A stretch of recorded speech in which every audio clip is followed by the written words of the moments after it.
the local government speakers.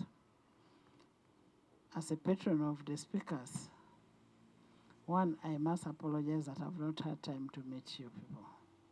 I must apologize, and it's basically because of the work schedule that is here. Even as I'm meeting with you now, somebody is telling me that you have 10 minutes to go. And you know what it means. You're also speakers. You know that when it is time for the house, it is time for the house. The only difference between you and me is that I keep time. For me, if it is true, it is true, and that is that. I have heard all your issues. First of all, you know very well that all the issues governing the issues of the speakers, the councillors are under the Local Government Act, and then the regulations.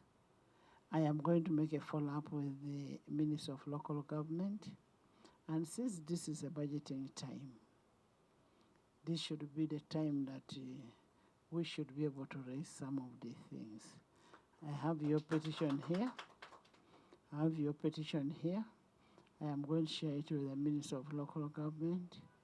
I will also share it with the Sectoral Committee on Public Service, on local government, on public service, local government. And then we'll also look at it at the budgeting process.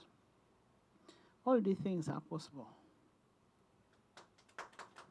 But one thing that you should know, that we don't originate budgets. For instance, if you're talking about Soroti, we do not originate a budget for Soroti. The budget comes from Soroti with an inclusion of what you want in the budget. Say, if you're saying you're going to buy a car for the city speaker, it should be included in that budget. We do not have the powers in the house here to alter and say, this is what we should do now, alter and put. Because if the district asks you, how did you put this in our budget, what shall we say? So it's now upon you to go back before you pass the budget and say, this must be included. In terms of the emoluments, the regulations are there. The local government regulations are available for the emoluments, for all the benefits of the speaker in either the lower council or in the city. Those regulations are there. It is just a matter of enforceability. It is you and me to make sure that these are enforced. Are we together? So you must make sure that these are enforced by the local government. That is a local government that you chair. If you don't have a say in that local government, then I don't know which kind of speakers I have. You should be able to go back and say, look here, this is our right. Quote the law. This is our right. This must be included in the budget of this financial year. And I heard you talk about, I wish you could be full-time like us. We are not full-time.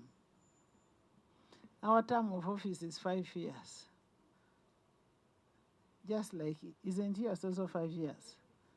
It is 5 years. It's elective time. After 5 years, you again go and seek for an election. The only privilege that we have here is there's a provision for an office, a car for the speaker, which you do have a right to demand for in your city, especially the city speaker. How? You should be able to demand for that. The KCCA speakers demanded for it, and didn't they get it? They got it. They were here in this boardroom. They got it. So it is upon you to go back and say, this is what we expect of you. It is in the law. You do not expect your patron to be the one to come up and say, okay, let me now provide you a car. That will be a different vote. Remember, we operate different votes. The vote of Lira, the vote of Mbarara City, the vote of Gulu City, the vote of where, Fort Portal are different from the vote of Parliament. Parliament adequately caters for its speakers. It caters for their speakers. So I also expect all the other local governments to cater for their speakers.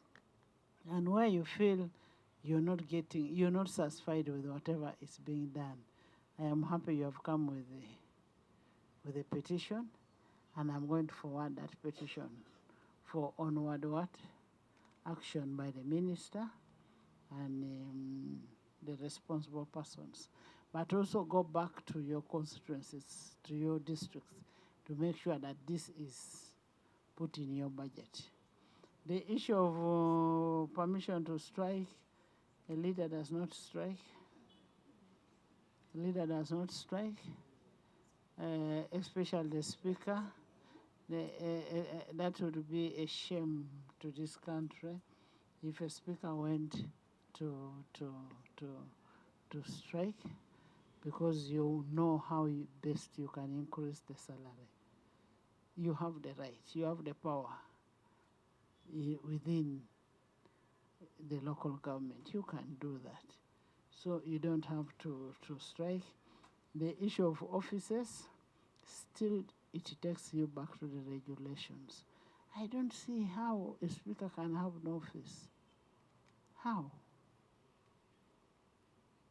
Are there no offices in the district?